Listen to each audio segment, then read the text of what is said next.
Kesatuan rakyat, kesatuan jiwa, kerajaan perpaduan. Teruskan bersama di dalam channel ini untuk perkembangan-perkembangan isu semasa, isu politik, dan isu-isu hangat di Malaysia pada hari ini. Jangan lupa teruskan bersama di dalam channel ini. Tekan butang like, share, dan subscribe channel ini untuk perkembangan terkini politik di Malaysia.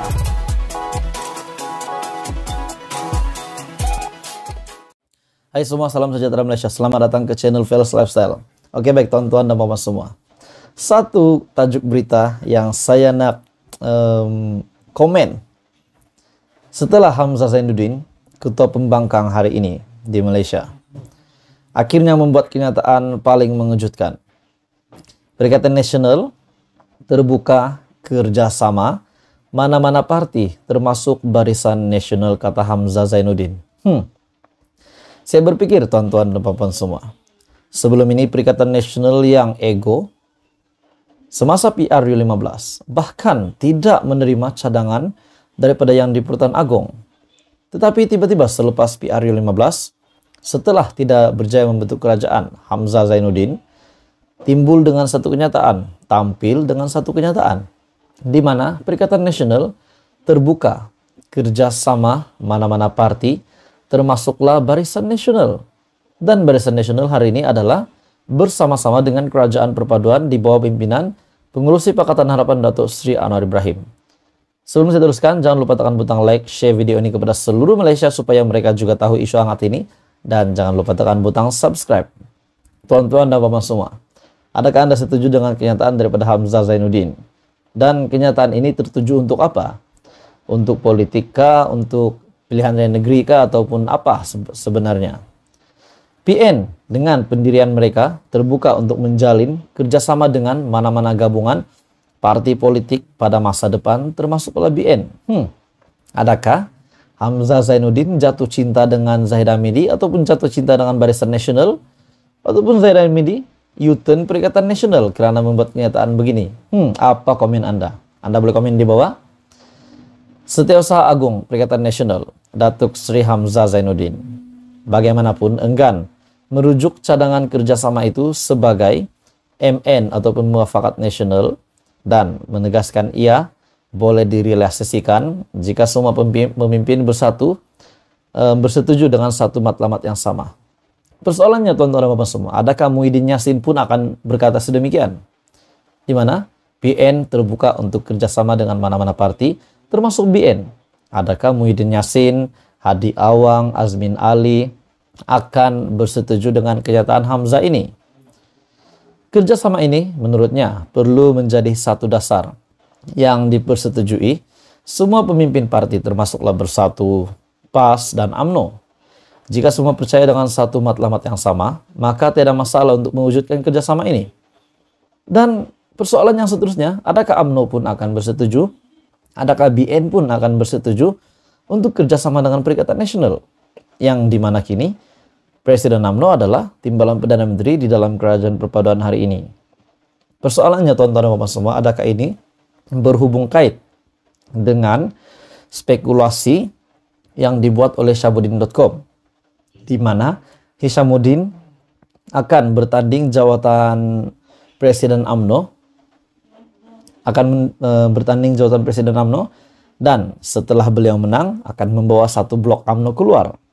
Adakah sebenarnya ini yang dinyatakan ataupun dimaksudkan oleh Hamzah Zainuddin? Adakah Hamzah Zainuddin Hamzah Zainuddin telah bekerja sama, berkomplot dengan Hishamuddin Nussin? Sekiranya Hishamuddin menjadi Presiden UMNO dan membawa UMNO keluar bersama-sama dengan Perikatan Nasional. Adakah ini maksud Hamzah Zainuddin? Bagi saya mungkin ada kesinambungan. Apa komen Anda? Anda boleh komen di bawah. Menjelaskan demikian pada siri perbincangan anjuran Klub Concord yang pertama tahun ini.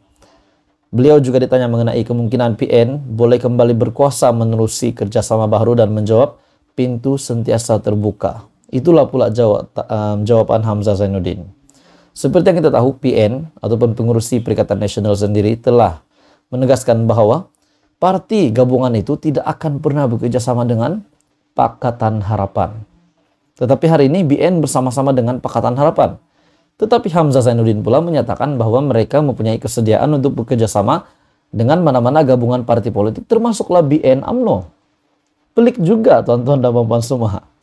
Selepas diasak, menurut Hamzah Zainuddin, selepas beliau diasak dengan soalan serupa, beliau memaklumkan UMNO memerlukan pembaharuan besar-besaran atau berisiko ditolak sepenuhnya oleh rakyat.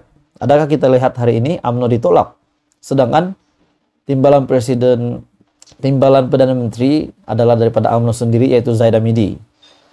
Menurutnya UMNO perlu kerjasama baharu untuk parti itu membuat pembaharuan.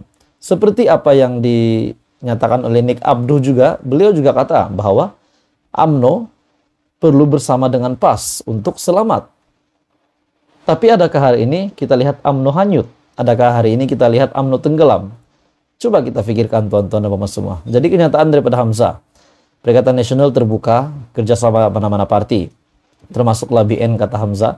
Adakah ini memang mempunyai satu kesinambungan dengan spekulasi yang dibuat oleh Syahabuddin.com, di mana Hishamuddin akan menjadi presiden UMNO dan membawa satu blok UMNO keluar? Dan adakah satu blok UMNO ini setuju dengan, sekiranya benar, adakah satu blok UMNO setuju dengan perjuangan Hishamuddin Hussein ini? Jadi tuan-tuan dan puan semua, teruskan bersama di dalam channel ini untuk isu hangat seterusnya. Jangan lupa tekan butang like, share video ini, dan subscribe. Hai semua, salam sejahtera Malaysia tuan-tuan dan puan semua. Terima kasih kerana setia bersama di dalam channel Fels Lifestyle. Jangan lupa tekan butang subscribe, like, dan share video ini. Oke, baik tuan-tuan dan puan semua, kita direct to the point saja.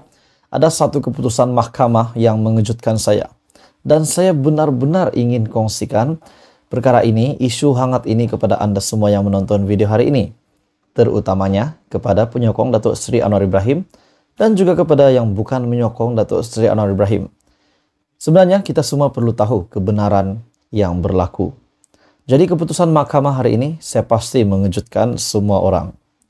Saya lihat berita ini, saman salah laku seksual ke atas Anwar, rayuan Yusof pada 7 April. Mahkamah Rayuan akhirnya telah membuat satu keputusan mengejutkan, satu pendedahan yang terkini, di mana Mahkamah Rayuan telah menetapkan pada 7 April ini untuk mendengar rayuan Muhammad Yusof Rote untuk membatalkan beberapa perenggan dalam pernyataan pembelaan dan tuntutan balas Perdana Menteri Anwar Ibrahim terhadap tuntutan salah laku seksual. Perbicaraan itu adalah berhubung tindakan sivil bekas pembantu penyelidik tersebut terhadap Datuk Seri Anwar Ibrahim. Peguam Anwar, Navpreet Singh, mengesahkan bahawa Mahkamah Rayuan telah menetapkan tarikh pendengaran semasa pengurusan kes semalam, dan perbicaraan rayuan ditetapkan pada 7 April 2023 melalui Zoom, kata peguam itu kepada Malaysia Kini. Rayuan Yusof adalah terhadap keputusan Mahkamah Tinggi Kuala Lumpur pada 9 September tahun lalu yang menolak permohonan plaintiff untuk membatalkan perenggan tertentu dalam pernyataan pembelaan Ahli Parlimen Tambun Anwar terhadap tindakan sivil itu.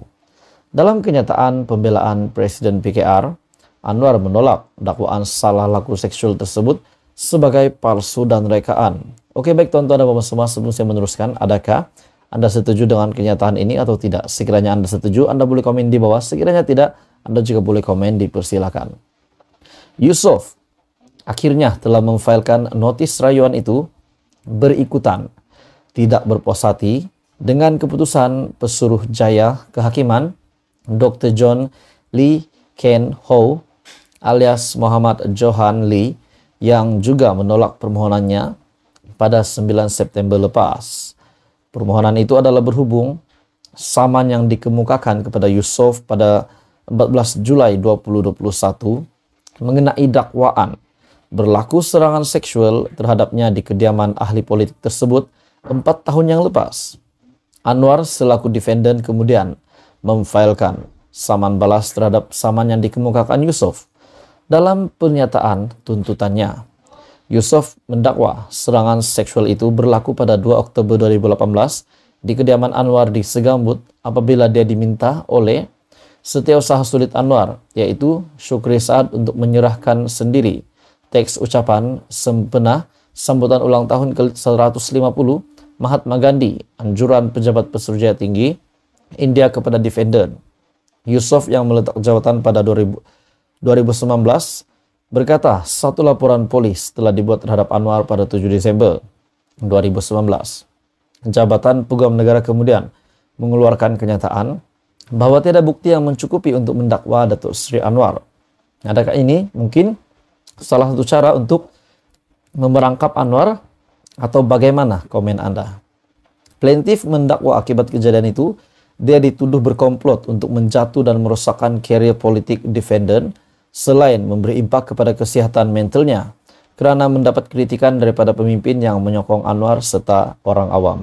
Jadi akhirnya saman salah laku seksual ke atas Anwar, rayuan Yusuf pada 7 April ini adalah satu keputusan Mahkamah Rayuan yang paling mengejutkan saya rasa. Jadi apa komen Anda? Teruskan bersama di dalam channel ini untuk isu hangat seterusnya.